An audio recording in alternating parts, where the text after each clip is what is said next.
बिस्मिल्लाहिर्रहमानिर्रहीम। अस्सलाम वालेकुम प्यारे बच्चों, मैं फ्रेंड स्कूल से रियाजी का आपका उस्ताद अख्तर इकबाल। आपको पहला लेक्चर भी हमने उस दिन पढ़ा था।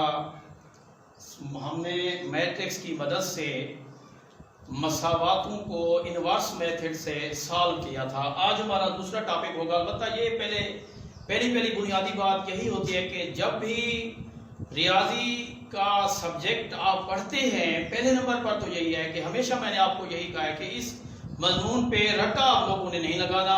ये रट्टे से बिल्कुल हल नहीं होता। सिर्फ इसका एक काम होता है कि आप जितनी ज्यादा इसकी प्रैक्टिस करेंगे उतना ज्यादा सवाल आपके लिए आसान होते जाएंगे। बाकी जितने भी सब्जेक्ट हैं उनसे ये आसान होता जाएगा। और दूसरा ये है कि हमेशा अपने जहन में ये बात रखें कि जब भी कोई उस्ताद साहब आपको रियाजी का लेक्चर दे रहा हो, रियाजी पढ़ा रहा हो, कि जब तक कोई दूसरा स्टेप अगर उस्ताद लिखता है तो आपको उसके बारे में पता लाजमी होना चाहिए कि ये अमल किस तरह आया है। क्योंकि अगर आपको अमल आएगा तो फिर जो है ना आपके लिए रियाजी आसान होती जाएगी। तो आज हमारा टॉपिक है, यहाँ पे भी फिर कह रहा है कि यूज मैट्रिक्स का इस्तेमाल करें। पहले नंबर पर हमने यही मैट्रिक्स का इस्तेमाल करना है। अगर आप लोग रकम को देखते हैं, कहते हो ये दो मसावातें दी गई हैं, ये दो मसावातें हैं। यहाँ पे मैट्रिक्स का ये मसावात है, मैट्रिक्स नहीं है।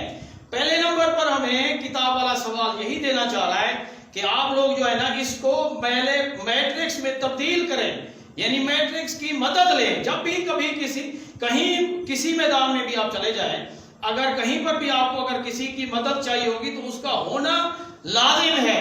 तो पहले नंबर पर हम जो ये दो मसावातें हैं, इन मसावातों से हम मैट्रिक्स बनाएंगे। और जब मैट्रिक्स का लफ्ज आपके जहन में आता है तो पहले नंबर पर यही आपके जहन में होना चाहिए कि मैट्रिक्स की दो शर्तें होती हैं, दो बुनियादी शर्तें होती हैं।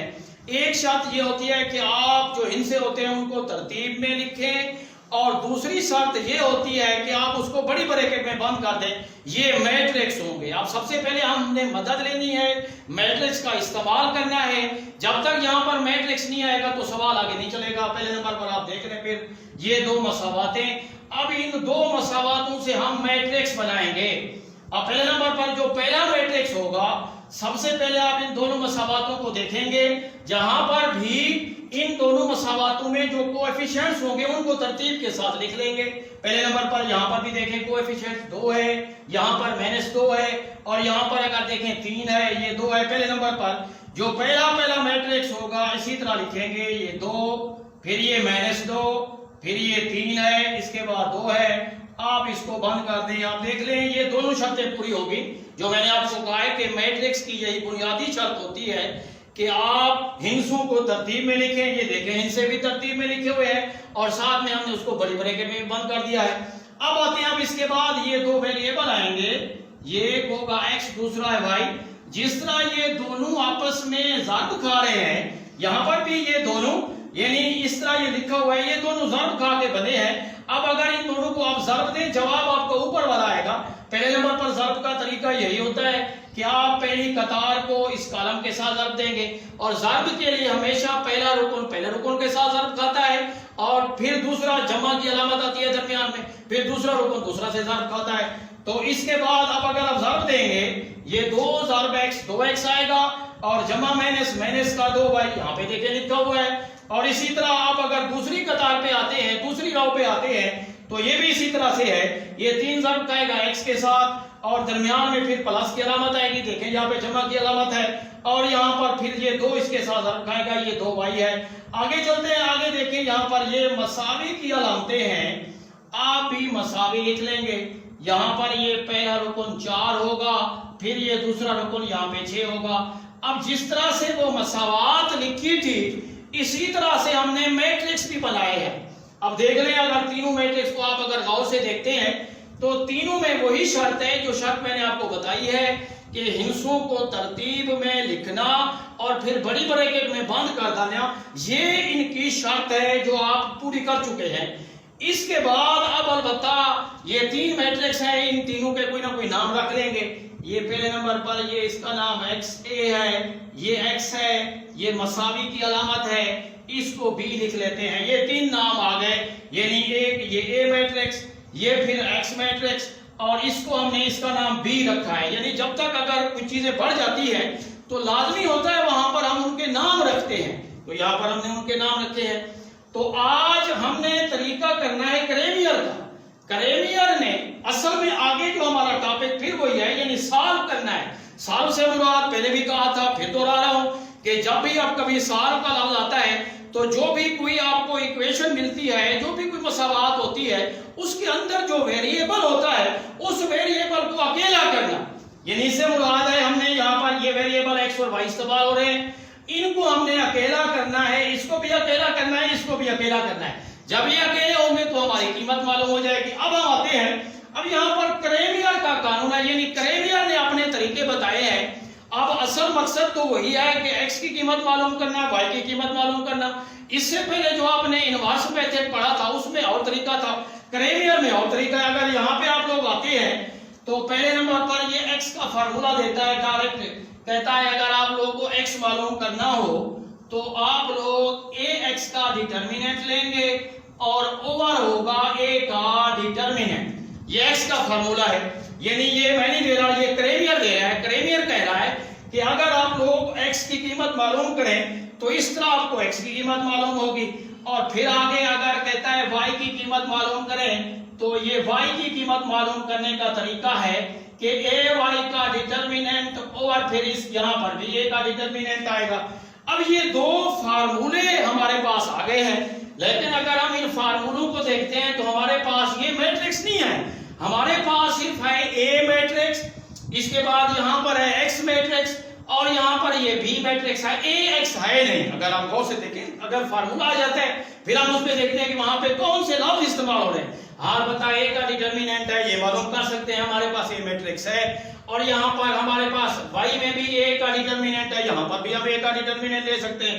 अलबत्ता AX और AY हमने बनाना है, ये भी बनाने के लिए क्रेमियर ने बताया कि इसको किस तरह बनाएंगे। अब यहाँ पर पहले नंबर पर फिर हम यहाँ लेते हैं कि AX बनाने का तरीका, ये नया मैट्रिक्स बनाएंगे, नया काले बनाएंगे, क्योंकि पहले हमारे पास A है, ये X है, ये Y है, ये B है। अब हम AX बनाएंगे। AX बनाने के लिए भी हमने ये भी क्रेमियर ने बताया कि किस तरह बनेगा। ये आप क्या करेंगे, इस कॉलम को उठाकर यहाँ पर इस पहले कॉलम की जगह पे अगर लिखेंगे तो ये AX बन जाएगा, दूसरा वही होगा।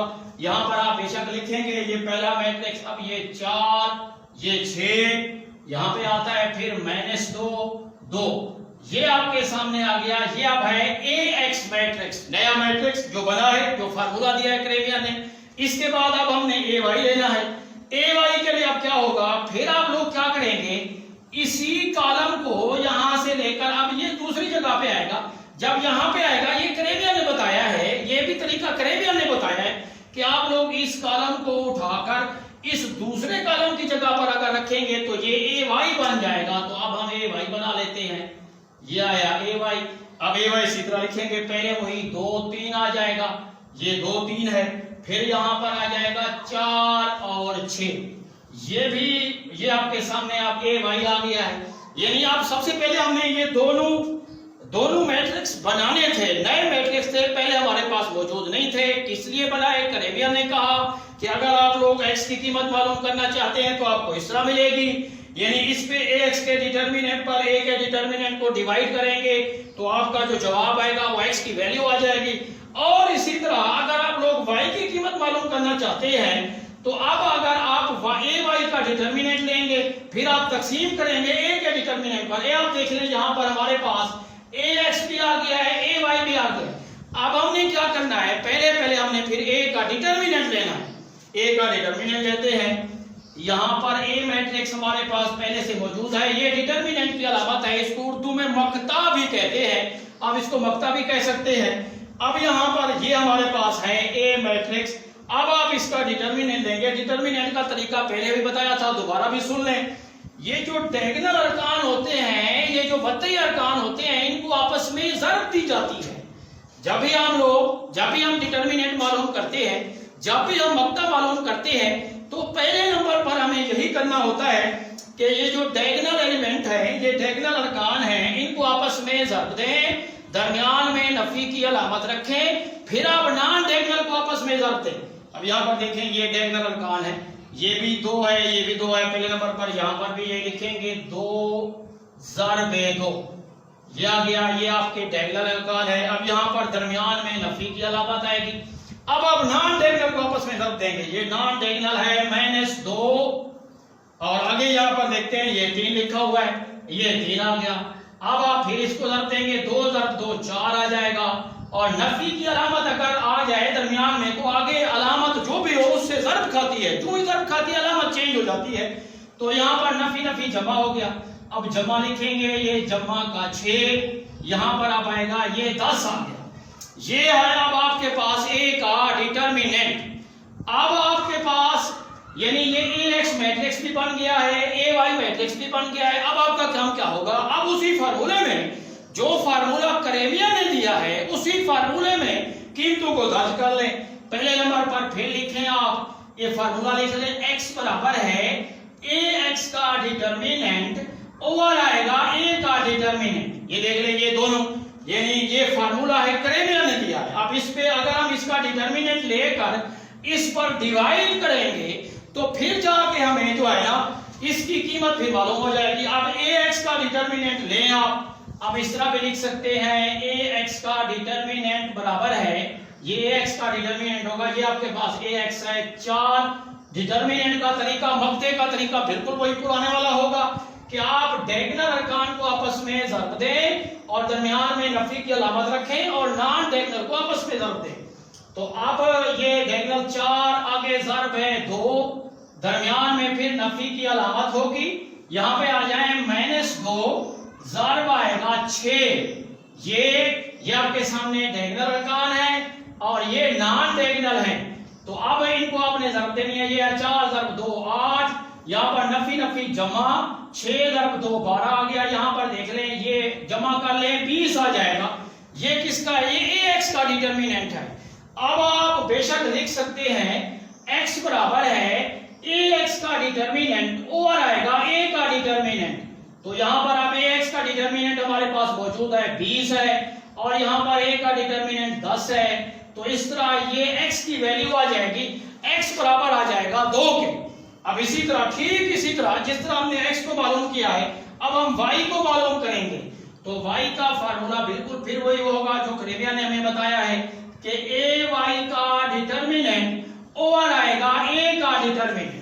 ये देख लें, ये दोनों के डिटर्मिनेंट यानी इसके डिटर्मिनेंट पर इस A के डिटर्मिनेंट को डिवाइड करना है, जो इस पर तकसीम होगा तो ये हमारा जवाब आ जाएगा। पहले नंबर पर फिर हम यहाँ पर भी AY का डिटर्मिनेंट लेंगे। AY का फार्मूले में AY लिखा हुआ है, AY मैट्रिक्स हमने पहले से बनाया हुआ है और डिटर्मिनेंट या मक्ते का तरीका वही पुराना जो पहले मैं आपको बता रहा हूँ कि आप लोग डायगोनल अरकान को आपस में ज़रब दें, दरमियान में नफी की अलामत रखें और नॉन डायगोनल को आपस में ज़रब दें। तो यहाँ पर फिर आप पहले नंबर पर लिखेंगे, ये डायगोनल अरकान है, ये 2 है, फिर ज़रब यहाँ पर 6 आ जाएगा, दरमियान में माइनस की अलामत होगी, ये माइनस की अलामत। अब यहाँ पर नॉन डायगोनल ये 4 है, 4 ज़रब 3 है, फिर आ जाए यहाँ पर अब 6 ज़रब 2 12 आ जाएगा और यहाँ पर माइनस का 12 आ जाएगा और इसका जवाब यहाँ पर पहले AY का डिटर्मिनेंट 0 आ जाएगा। और ये भी सुनते जाए कि जब भी आप कभी जमा तफरीक कर रहे हो तो जमा तफरीक का तरीका यही होता है कि पहले नंबर पर आप उनकी अलामत को चेक करें, अगर उनकी अलामत सेम है तो दोनों को जमा करके वही अलामत लिखेंगे। अगर जमा की अलामत होगी भी जमा लिखेंगे, अगर नफी की अलामत होगी तब भी आप नफी की अलामत लिखेंगे। हाँ अलबत्ता एक की अलामत मुख्तलिफ है, दूसरे की मुख्तलिफ है, तो फिर आपने ये करना है कि जो बड़ा हिस्सा होगा उसमें से छोटे हिस्से को नफी कर लें और बड़े हिस्से वाली अलामत लिख लें। यहाँ पर आप देख लें, ये 12 जमा का नफी का 12, ये दोनों 12 आ गए तो ये 0 आ जाएगा। अब आप लिखेंगे, फिर लिखेंगे y बराबर है, यहाँ पर लिखेंगे y बराबर है क्या, वही फार्मूला AY का डिटर्मिनेंट ओवर आएगा A का डिटर्मिनेंट। अब आपके पास AY का डिटर्मिनेंट है 0 है, यहाँ पर लिखेंगे 0 और इसके बाद A का डिटर्मिनेंट है, A का डिटर्मिनेंट हमारे पास 10 है। तो आप 0 पर अगर कोई चीज तकसीम करें या 0 से ज़रब दें जवाब 0 आता है। हाँ अलबत्ता अगर जमा तफरीक की सूरत में आ जाते हैं तो फिर वहां पर 0 का कोई असर नहीं होता, वहां पर असल लाजमी होता है जहां पर अगर आप जीरो से ज़र्ब दे रहे हो या अगर आप जीरो पे कोई चीज को तकसीम कर रहे हो तो यहां पर भी इसका जवाब जीरो आएगा। तो आप ये लिखेंगे, आपका जवाब होगा x की कीमत x बराबर है 2 के और फिर यहां पर y बराबर है 0 के। इस तरह क्रेनियर का तरीका इसी तरह हल होगा, यानी ये बिल्कुल आसान तरीन तरीका है। उस तरीके इनवर्स से भी आसान है। पहले नंबर पर यही आपने मैट्रिक्स लेने हैं, मैट्रिक्स लेने के बाद फिर वही फार्मूले हैं, क्रेनियर वाले दोनों फार्मूले बताए गए आपको।